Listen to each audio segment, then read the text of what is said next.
Assalamualaikum warahmatullahi wabarakatuh.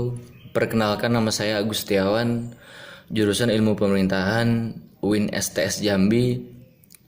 Di sini saya ingin mempresentasikan sebuah tugas daripada mata kuliah Tata Kelola Keuangan Pemerintahan. Baik teman-teman, di sini saya ingin memberikan pengertian dan ruang lingkup keuangan negara. Yang pertama yaitu pengertian keuangan negara. Definisi keuangan negara adalah semua hak dan kewajiban negara yang dapat dinilai dengan uang, serta segala sesuatu baik berupa uang maupun berupa barang yang dapat dijadikan milik negara berhubung dengan pelaksanaan hak dan kewajiban tersebut. Dalam penjelasan Undang-Undang Nomor 17 Tahun 2003 tentang keuangan negara dinyatakan bahwa pendekatan yang digunakan dalam merumuskan keuangan negara ada dari sisi objek, subjek, proses, dan tujuan gitu. Jadi teman-teman, pendekatan yang digunakan dalam merumuskan keuangan negara yaitu ada di sini ada 4 ya, yaitu dari sisi objek, subjek, proses, dan tujuan gitu. Baik, berikutnya teman-teman, di sini dengan demikian bidang pengelolaan keuangan negara dapat dikelompokkan dalam, yaitu pertama teman-teman, subbidang pengelolaan fiskal, yang kedua subbidang pengelolaan moneter, dan subbidang pengelolaan kekayaan negara yang dipisahkan gitu. Itu ada 3 tadi yang saya sebutkan teman-teman. Baik, berikutnya yang nomor 2, asas-asas umum pengelolaan keuangan negara. Dalam rangka mendukung terwujudnya good government dalam penyelenggaraan negara, pengelolaan keuangan negara perlu diselenggarakan secara profesional, terbuka, dan bertanggung jawab sesuai dengan aturan pokok yang telah ditetapkan dalam Undang-Undang Dasar 1945. Aturan-aturan keuangan negara telah dijabarkan ke dalam asas-asas umum yang meliputi baik asas-asas yang telah lama dikenal dalam pengelolaan keuangan negara seperti asas tahunan, asas universalitas, asas kesatuan, dan asas spesialitas, maupun asas-asas baru sebagai pencerminan penerapan kaidah-kaidah yang terbaik, best practice dalam pengelolaan keuangan negara. Penjelasan dari masing-masing di atas adalah sebagai berikut ya teman-teman. Jadi yang pertama tadi saya bacakan asas tahunan. Asas tahunan memberikan persyaratan bahwa anggaran negara dibuat secara tahunan yang harus dapat persetujuan terlebih dahulu dari anggota legislatif ataupun kita sebut DPR ya. Yang berikutnya asas universalitas ataupun kelengkapan, memberikan batasan bahwa tidak diperkenankan terjadinya pencampuran antara penerimaan negara dengan pengeluaran negara gitu. Jadi yang ketiga, asas kesatuan, mempertahankan hak budget dari dewan secara lengkap, berarti semua pengeluaran harus tercantum dalam anggaran. Oleh karena itu, anggaran merupakan anggaran bruto di mana dibukukan, dan anggaran adalah jumlah brutonya gitu.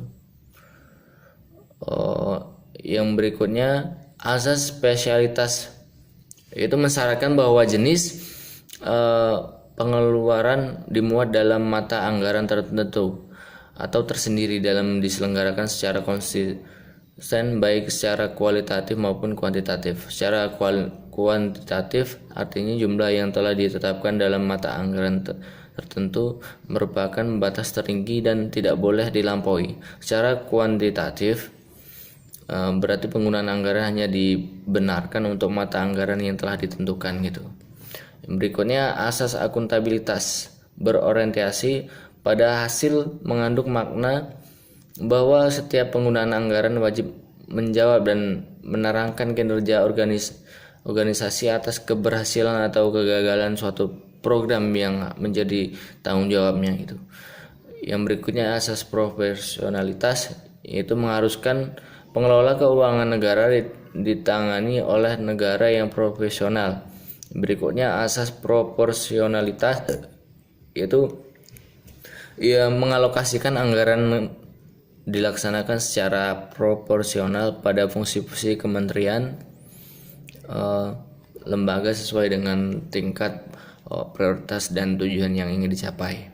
Yang berikutnya, asas keterbukaan dalam pengelompokan keuangan negara mewajibkan adanya keterbukaan dalam pembahasan, penetapan dan perhitungan anggaran serta atas hasil pengawasan oleh lembaga audit yang independen.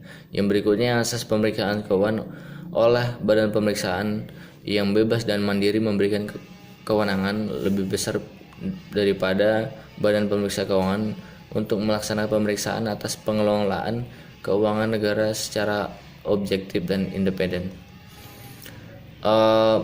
Asas-asas umum tersebut diperlukan pula guna menjamin terselenggaranya prinsip pemerintahan daerah. Yaitu tadi saya bacakan asas-asasnya teman-teman. Yang berikutnya yaitu ruang lingkup keuangan negara. Jadi ruang lingkup keuangan negara meliputi yang pertama, hak negara untuk memungut pajak, mengeluarkan dan mengedarkan uang dan melakukan peminjaman atau pinjaman. Yang berikutnya, kewajiban negara untuk menyelenggarakan tugas layanan umum pemerintahan negara dan membayar tagihan pihak ketiga. Yang berikutnya, penerimaan negara, pengeluaran negara, penerimaan daerah, pengeluaran daerah, kekayaan negara atau kekayaan daerah yang dikelola sendiri atau oleh pihak lain berupa uang, surat berharga, piutang, barang serta hal lain yang dapat dinilai dengan uang, termasuk kekayaan yang dipisahkan pada perusahaan negara atau perusahaan daerah.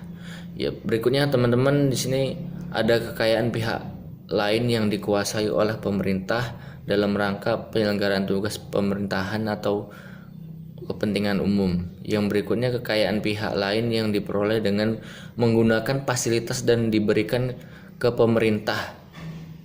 Dan yang terakhir ini, kekayaan pihak lain sebagaimana dimaksud meliputi kekayaan yang dikelola oleh orang atau badan lain berdasarkan kebijakan pemerintah, yayasan di lingkungan kementerian atau lembaga atau perusahaan negara atau daerah, teman-teman.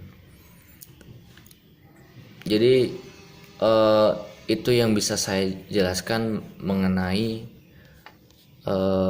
tata kelola keuangan ya, ataupun pengertian dan ruang lingkup keuangan negara.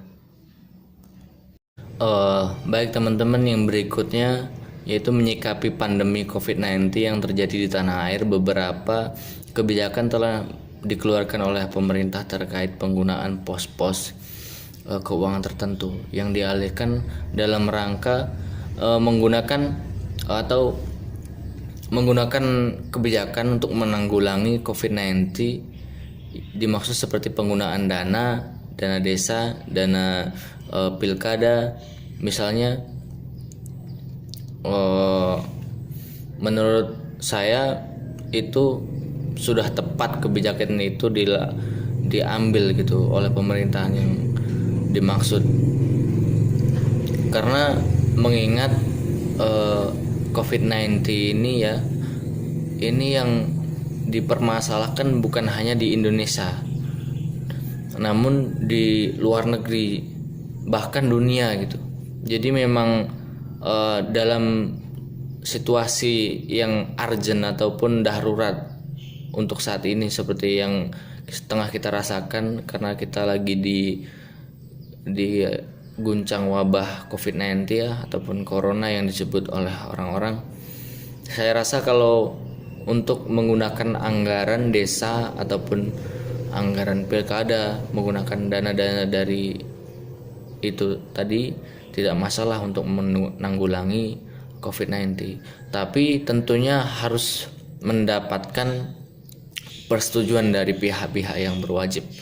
Baik dalam penggunaannya harus tepat sasaran dan digunakan harus tepat sasaran gitu ya. Jadi mengingat harus lebih banyak manfaatnya ketimbang mudaratnya gitu.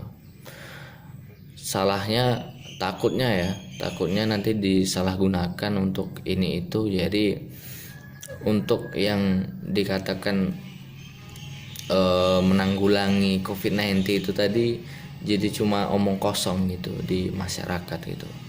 Saya harap pemerintah bisa dan dapat memberikan bantuannya untuk masyarakat, karena masyarakat sekarang lagi tengah gaduh gitu ya, karena wabah ini menggegerkan masyarakat gitu, membuat gaduh masyarakat ya.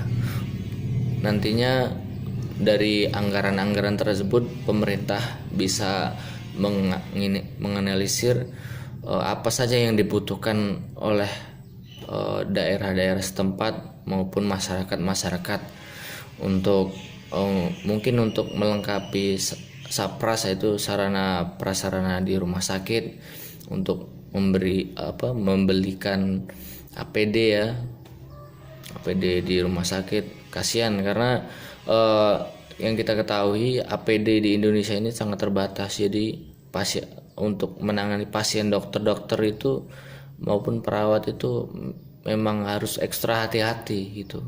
Jadi tidak sembarangan itu. Salah-salah yang tertular nanti bapak ibu dokternya ataupun perawat gitu. Itu saja yang bisa saya jelaskan. Lebih kurangnya terima kasih. Wabillahi taufiq wal hidayah. Wassalamualaikum warahmatullahi wabarakatuh.